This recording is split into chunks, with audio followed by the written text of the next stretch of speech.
Hi, thanks for joining us today for the Texas ACE Program Monitoring Overview. I'm Karen Kavanaugh from Resources for Learning. I'm the project manager for the program monitoring process. And I'm Shelly Rydell. I'm the assistant project manager, and we're both really excited to speak with you today. In March of 2019, the Texas Education Agency contracted with RFL to develop and implement a new monitoring system for Texas ACE. We were honored to be selected and have worked the last several months to develop a monitoring system that will help promote and improve the quality of Texas ACE programs throughout the state of Texas.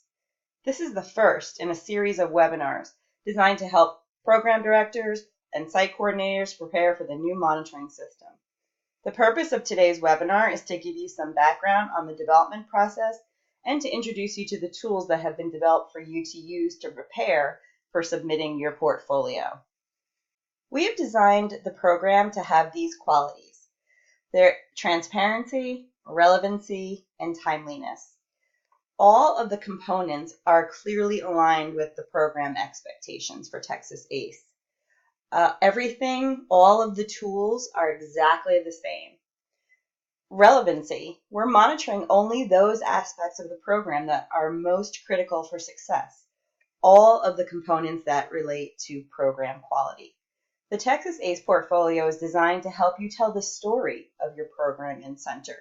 We have tried to be very intentional in the documents we ask you to submit and the context we request. It's your opportunity to show your program and your center in the best light. The system is also timely. We ask for portfolio entries when it makes the most sense according to your schedules.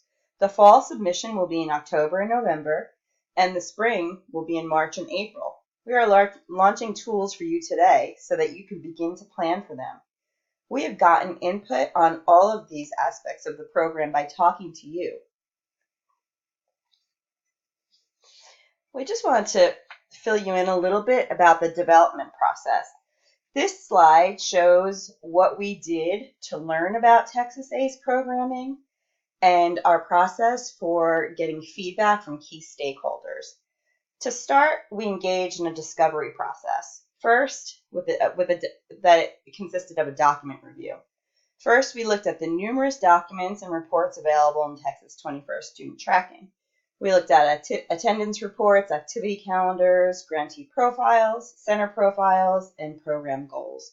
We looked at grant applications, WESTAT reports, and any other documents we can get our hand on. But we still felt like we wanted and needed more. We really wanted to understand the context of the Texas ACE programs.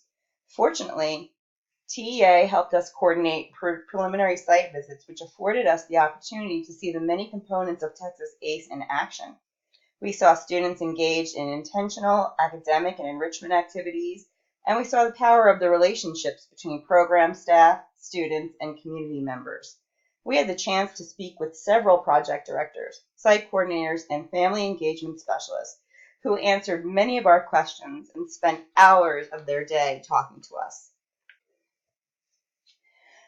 Just to give you a snapshot of these preliminary site visits, you can see here that we were able to visit 17 centers.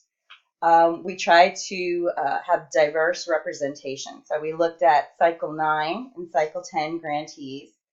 We looked at different grantee types. So we went to school districts, nonprofits, education service centers, and we also met with 11 project directors, 17 site coordinators, and 4 family engagement specialists. We also tried to look at programs in different geographic regions. So we went to the Austin area, the Houston area, West Texas, and the Valley. The new program monitoring system looks at the center as a means to evaluating the grantee. The accountability is still at the grantee level, but we are looking more at what each center is doing. As we mentioned, this is an opportunity for each center to tell their story.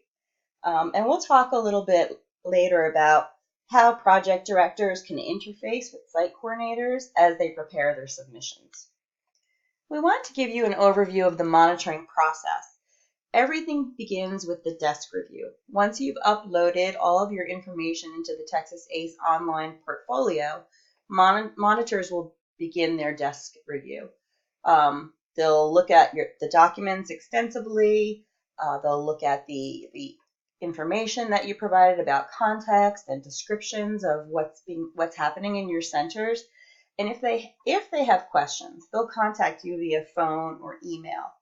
In the event that you have been contacted by a monitor, please know that you have 3 business days to respond to their requests. If necessary, the follow-up process will include site visits. Not every center will receive a site visit. It would be determined upon what information came out in the desk review. Finally, because the program monitoring is a key vehicle to improving your programs, we will give you formative feedback so you can know exactly what you're doing well and perhaps where you may be able to improve. Now I'm going to give you a high-level overview of the tools you will utilize as you prepare to submit your fall portfolio. So as you can see, there are 3 program monitoring tools highlighted here. And we're going to start by looking at them one at a time. But first know that all of these tools are perfectly aligned. Each one serves a different purpose and will be used in a different way, but the language is the same and the content is aligned. So to begin, let's take a look at the Blueprint 2.0. Now the Blueprint 2.0 shows a master plan for compliance and quality across your program. I'll show you exactly what that looks like in just a moment, but know that this is a tool that describes the master plan and you can use it as a quick look, high-level overview to self-assess to determine where you're at and where you would like to go. So before we look specifically at a blueprint, I'd like to orient you to show you where these blueprints live. So first, let me introduce this idea of 3 umbrella areas for monitoring, shown here in orange, green, and blue. Orange, vision, mission, goals; green, school community engagement; and blue, continuous quality improvement. For each of these umbrella category areas, we've identified compliance components, and they are shown as CCs. So each CC is a compliance component. Now, within each CC, we have identified ways that programs can show compliance. So for example, for CC1 needs assessment, the compliance component required is a Texas ACE focused needs assessment. And each of the compliance components shown here have a requirement for compliance. Now you may note that CC12, professional development, and CC13, internal quality assurance process, those are grayed out. They are grayed out because those are embedded in the rest of the processes that are shown in other compliance components. So professional development, we will look at that at the center level and aggregate up to the grantee level, and for internal quality assurance processes, that we have embedded in each of the other compliance components shown here. Now, let's take a look at another document, and this document is available on mytexasace.org for you to use as a reference. This document shows these 3 umbrella categories. Now they're turned so you can look at them in horizontal rows where they show compliance components, and you see them listed there in the compliance component column. They also show quality indicators associated with each compliance component. So the example I was describing earlier for compliance component 1, needs assessment, once a compliance component upload, the Texas ACE Focus needs assessment, is submitted, we can now begin to assess the quality of that component.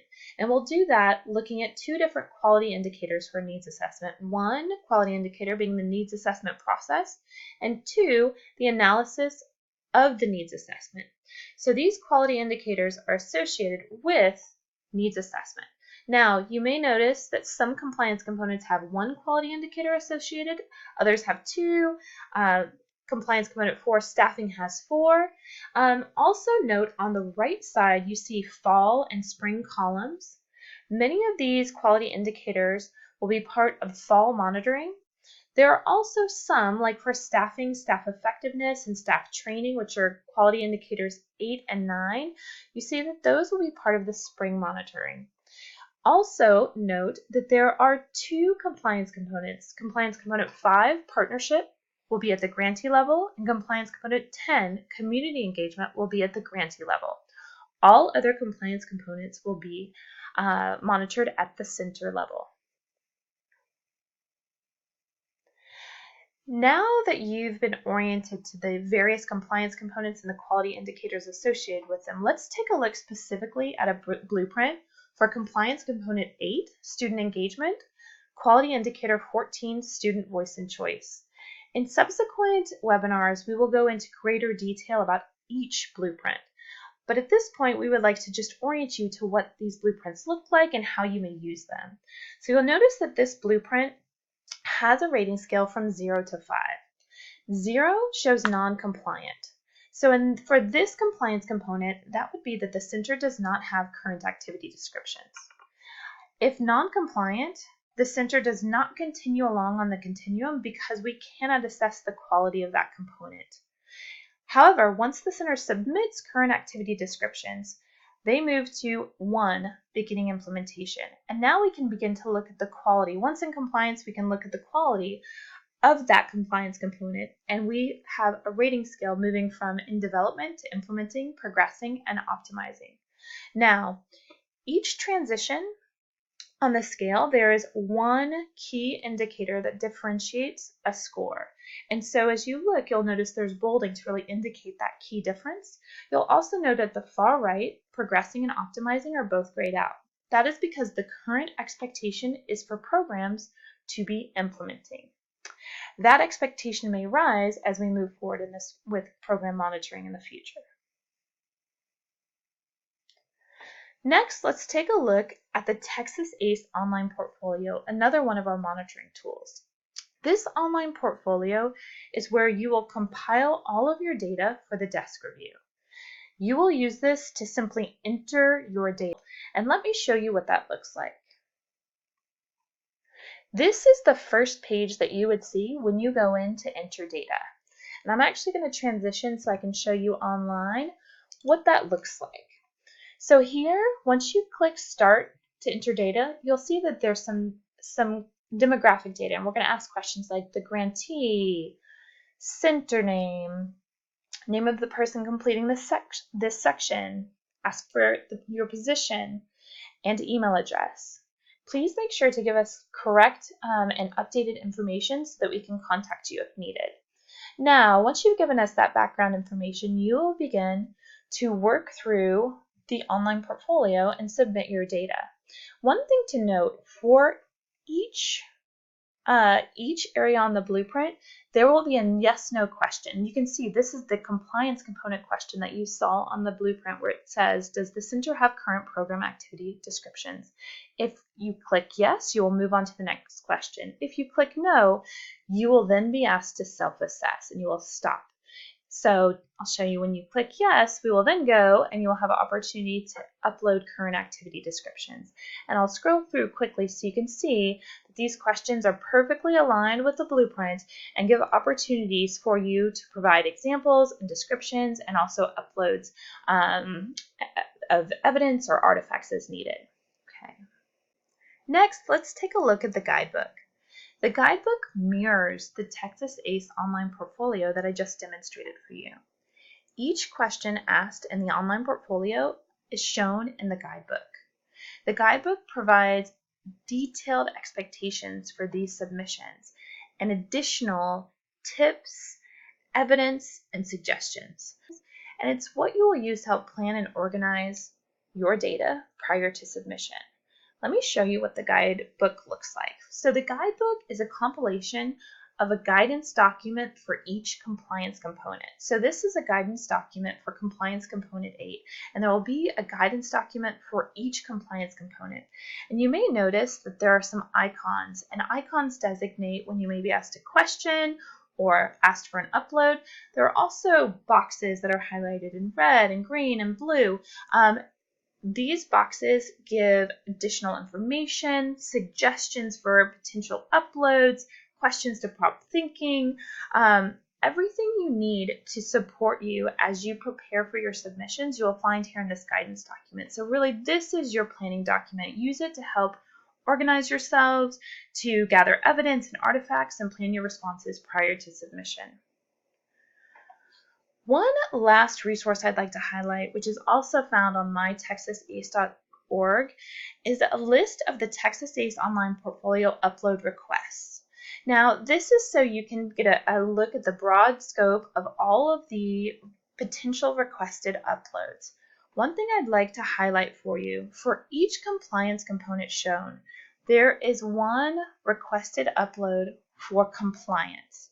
For example, under CC1 Needs Assessment, the center's current Texas ACE Focus Needs Assessment, that is the required upload for compliance. However, there's an additional upload request for an artifact that demonstrates how the centers share the results of the needs assessment and program revisions with the Texas ACE community. That additional upload request would be submitted if you have progressed beyond compliance further down the blueprint. So again, for each compliance component, there is one upload request that fulfills the compliance requirement. Additional upload requests are optional. They are uploads that you would submit to demonstrate or show evidence that you have progressed further along the continuum on the blueprint. We recognize that this is a really high-level overview and you may have several questions about the process. We want you to know that we're here to support you, and we will share our contact information at the end of the webinar. But right now, you probably are getting to the question, how am I going to get started? And just to give you a little sense of what the rollout has looked like so far, on August 19th and the 20th, project directors received pretty much the same overview that you're receiving now at their project director meeting. We shared access to all the tools. We explained the process. So project directors know that they are going to be with you every step of the way in this collaborative process. So since the goal of the Texas ACE portfolio is program and center improvement, the system components can be used as a guide for self-assessment. So I think it's a good idea to become familiar with the blueprint and do a quick self-assessment. That would be a great place to find your starting place. Then you can really start digging into the guidebook. You can focus on one compliance component at a time. Gather multiple samples for upload. We're asking you to choose your best. We need the artifacts and the evidence to complete the story of your program, but we also are incredibly interested about your process. Once you've worked through the guidebook and you have a sense of what you want to include in your online portfolio, we would encourage you to seek out feedback from other site coordinators and your project director. You can begin drafting your responses in the workbook that will be provided, which is exactly the guidebook, but it's a way for you to enter your responses. Again, it's highly recommended that you walk through this process with your project directors and other site coordinators. You can self-assess on each of the compliance components, and you'll see that the online portfolio requires you to self-assess on each quality indicator. Then from there, the most important part is once you realize where you are and where you need to go, how do you make plans to improve? What action steps will you follow in order to increase your program quality? We want to give you the timeline for fall and spring submissions. So you will have from October 7th to October 28th to submit your information on the Texas ACE online portfolio. You'll see it says rolling deadlines here. If you go to the mytexasace.org page and go to the monitoring page, you will find a document that clearly defines what is due when. What the intention of having the rolling deadlines is to give you more time within that window to submit information. And so it's not all happening at once. The monitors will then conduct their desk or phone review from October 28th to November 18th. If there are concerns or maybe if there's incomplete information or anything that they need clarity on with regard to your submission, you'd probably expect to hear from monitors from October 28th to November 18th. We will share feedback with sampled centers in December. If necessary, follow-up site visits will happen in January and February of 2020. This same process starts all over again in the spring with a roughly 3-week submission window, February 10th to March 2nd. Monitors will then review from March 2nd to March 23rd. Sampled centers will receive feedback in April, and site visits will occur in April and May. This is what the My Texas ACE page that I mentioned before. If you'll notice that monitoring has been circled, that is the place that you will go for all of the access to the monitoring tools, to subsequent webinars that come out, the guidebook, the blueprint, and any other resource materials that we think that you'd want access to. There's also a help desk there. If you have any questions at any time, please submit them through the help desk. We don't want you to get hung up on any questions. We will be very responsive. At the end of this webinar, we'll also give you our personal email, so please feel free to reach out to us if you have any questions. Here's a schedule of the webinars that we will produce throughout the year. The webinar release date is aligned with the rolling deadlines. So the first webinar you're watching now, the second one will be released on September 6th. That will cover the needs assessment, the logic model, and school engagement compliance components. The next webinar will be released on September 20th. That will cover recruiting plan, student engagement, and local evaluation, and so on and so forth until every compliance component will be covered by January. This is a completely new program monitoring system, and we want to be here to help you with any questions you might have, any concerns. Shelly and I have included our email addresses. You may reach out to us directly, or if you want to go through the help desk on mytexasace.org, you may do that as well. The direct email is info.texasace@resourcesforlearning.net. Again, please don't hesitate to reach out. We're here to support you every step of the way. Thank you very much. Thank you.